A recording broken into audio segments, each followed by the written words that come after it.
sur le même système qu'après la Révolution française. Quand ce système de représentation a été créé, clairement, c'était à une époque où les gens étaient très peu éduqués, ne savaient pas forcément lire et avaient très peu accès à l'information. Aujourd'hui, la plupart des Français sont éduqués, ont accès à l'information dans la seconde, et on a le même système démocratique.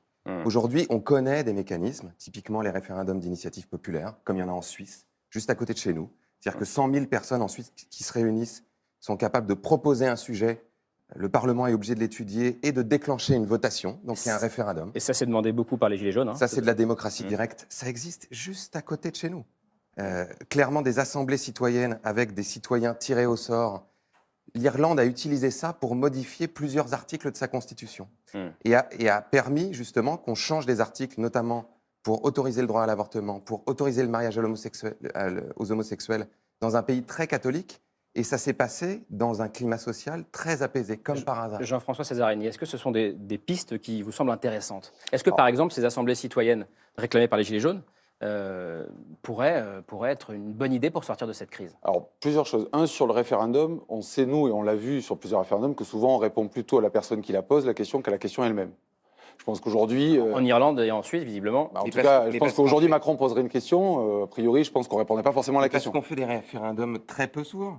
Les Suisses qui font des référendums 4 fois par an, au bout d'un moment, la démocratie, ça s'apprend. Je veux bien qu'on compare la Suisse avec la France, mais ça peut être un petit peu... C'est pas exactement tout à fait les mêmes démocraties, ni la même taille. Mais bon, non, mais je dis juste que le référendum peut être des fois aussi une arme populiste, il faut faire attention à ça, c'est pas simplement ça. Après, sur les assemblées constituantes, moi je veux bien, mais alors, on a vu dans plusieurs partis politiques notamment comment on désignait nos représentants. On se rappelle notamment au Parti Socialiste que c'était les adhérents, donc ça paraissait très démocratique, qui, parce qu'ils étaient adhérents, pouvaient voter pour leurs représentants. Qu'est-ce que ça a donné comme conséquence? Souvent de l'achat de fausses cartes, des trafics d'influence là-dessus. Mais c'est ce qui tirage au sort.